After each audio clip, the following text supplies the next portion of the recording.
ان الحمد للہ والصلاة والسلام علی نبی۔ شکم مادر سے قبر سے اٹھنے تک انسانی زندگی کے مختلف مراحل کس بات کی دعوت دیتے ہیں؟ سورہ واقعہ کی آیت نمبر 60، 61 اور 62 کے ضمن میں ملاحظہ کرتے ہیں۔ آیت نمبر 60، نحن قدرنا بینکم الموت، اور ہم نے تمہارے درمیان موت کو مقرر کر دیا ہے۔ وما نحن بمسبوقین، اور ہمیں اس سے پیچھے کون ہٹانے والا ہے؟ آیت نمبر 61، علی ان نبدل امثالکم، کہ تمہاری جگہ تم جیسے اور لوگ پیدا کر دیں۔ وَنُنْشِئَكُمْ فِي مَا لَا تَعْلَمُونَ، اور تم کو ایسی صورت میں پیدا کر دیں جس کو تم نہیں جانتے۔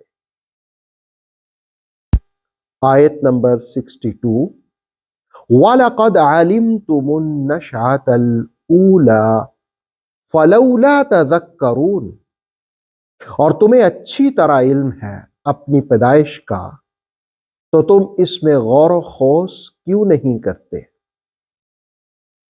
سورہ واقعہ کی ان تینوں آیات میں اللہ رب العالمین نے اپنی قدرت کو بیان کیا اور انسان کو احساس دلایا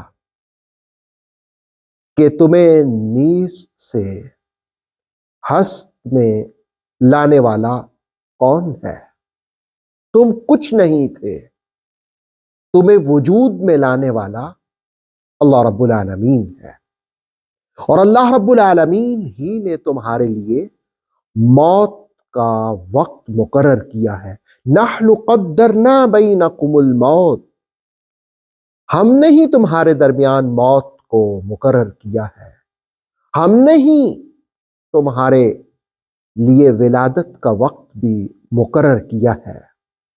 دراصل انسان کو دعوت دی گئی، اس سے پہلے جو آیات ہیں اگر آپ ان کو بھی مد نظر رکھیں تو ان میں بیان کیا گیا کہ ایک انسان جس وقت نطفہ رحم مادر میں ڈالتا ہے تو وہ جو قطرہ ہے، منی کا قطرہ، اس میں لاکھوں خوردبینی جراثیم موجود ہوتے ہیں، لیکن ان میں سے صرف ایک جرثومہ ہے جو نسوانی بیضے سے جا کر ملتا ہے، جس کے نتیجے میں حمل کا استقرار ہوتا ہے، اور باقی جتنے بھی جرثومے ہیں وہ رحم مادر سے خارج ہو جاتے ہیں۔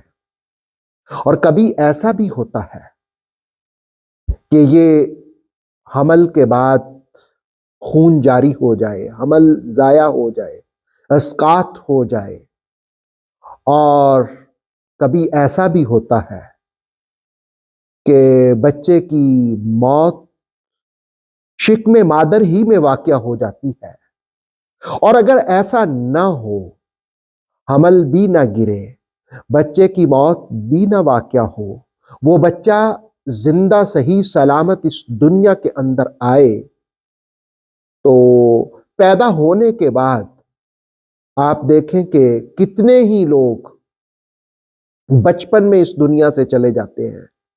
گویا انسانی زندگی میں ہر وقت موت کی تلوار اس کے سر پر لٹکی ہوئی ہے۔ کتنے لوگ جوانی میں موت کی آغوش میں چلے جاتے ہیں، اور کتنے ہی لوگ بڑھاپے میں سسکیاں لیتے رہتے ہیں اور موت کا انتظار کرتے رہتے ہیں۔ رب ذوالجلال نے انسان کو احساس دلایا، نحن قدرنا بینکم الموت، ہم نے تمہارے درمیان موت کو مقرر کیا ہے، ہم ہی مقرر کرنے والے ہیں۔ وما نحن بمسبوقین، اور ہمیں اس سے کوئی ہٹانے والا نہیں ہے۔ مسبوقین کا مفہوم مغلوبین،